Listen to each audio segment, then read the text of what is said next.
আজকে আমি রান্না করব করল্লা দিয়ে, আমার বারান্দার করল্লা দিয়ে রুই মাছ দিয়ে। সেটা আমি আপনাদের সাথে শেয়ার করব।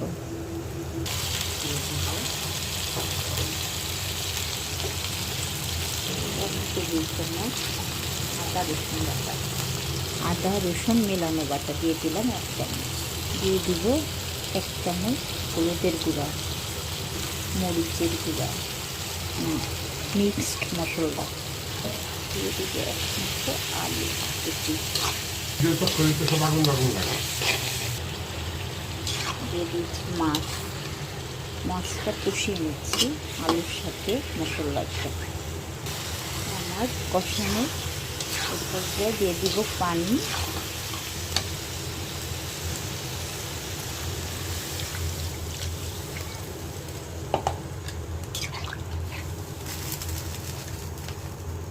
নিম বলক চলে এসেছে, এখন ভাত দিয়ে রাখা করলা দিয়ে দিলাম।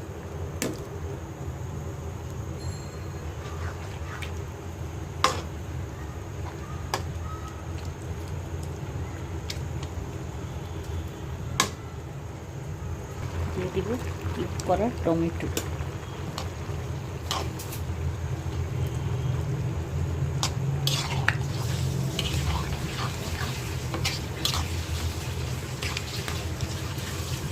মাছটা একটু ভেঙে চড়ে দিতে হবে।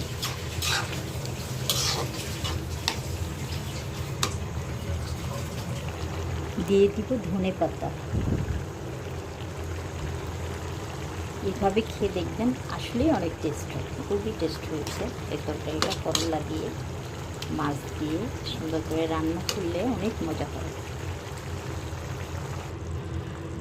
রেখে দিলাম ঝোল। আজকে যদিও আমার উপর থেকে বিপদ একটা গেছে, আগুন লেগে গিয়েছিল চুলার পরে। সবাই দোয়া করবেন যেন সুরক্ষা থেকে রান্না করতে পারি।